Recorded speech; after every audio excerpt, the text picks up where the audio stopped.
Having already filmed a video that is after this part, it's kind of wishy-washy, and if you're not interested in watching it and want your question of the day fix and something shallow to go on, then I'm supposed to read this book all the way through.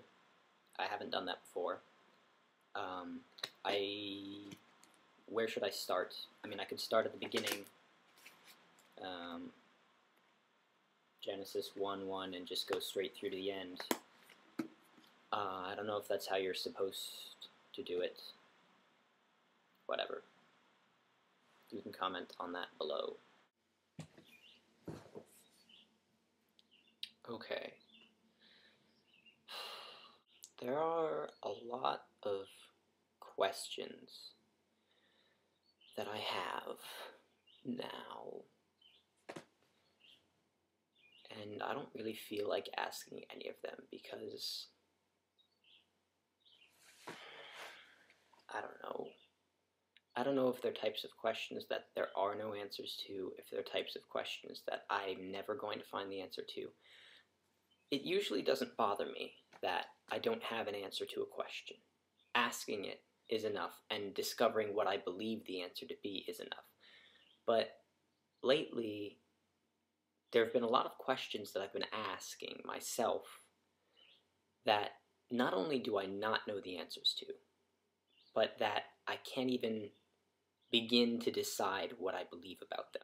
I've been thinking a lot lately about the dichotomy between thought and emotion, and this is partially, I guess, a follow-up to my video a couple weeks back about objectivity. I said it was better to be purely logical than to be purely emotional, and I think now I regret saying that. Not because I think the opposite to be true, but because I question whether that is true. I'm something of a fan of the Myers-Briggs brain typing test, and I'm an ENTP, which really isn't that important, except for the T is, in this case, important. T means thinker, which means that I tend to use logic and thought when in decision-making processes, instead of relying upon emotion or like gut feeling kind of thing.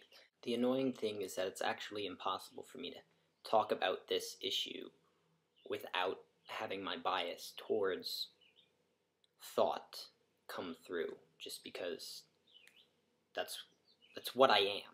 I don't mean Myers-Briggs decided that I was a thinker, therefore that's what I am. I mean my personality type, just not type, my personality inclines me towards using thought and logic and reason more than using emotions, and Myers-Briggs just put a label on that.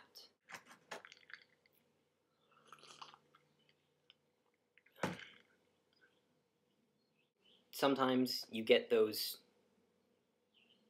instances where your thoughts and emotions contradict one another.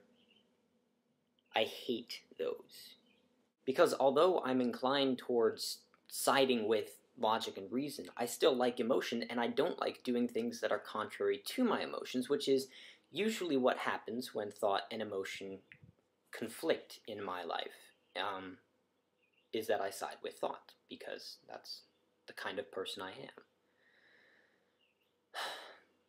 Lately, I had one of those thought-emotion train wreck contradictions, and essentially the contradiction that occurred was whether or not thought or emotion should be more important. And thought said thought is, and emotion said emotion is.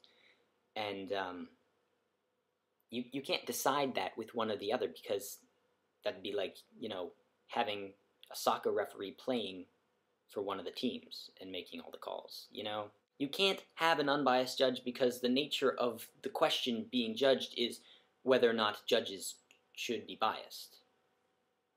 Do you understand? Am I being clear?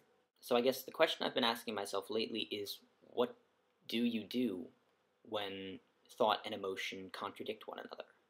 Please don't feel bad about this, but I'm not asking you. I mean, I'm interested in hearing what you have to say, but I'm not looking for an answer from anyone. Because I think the nature of this question is that it has to be answered by an individual for that individual.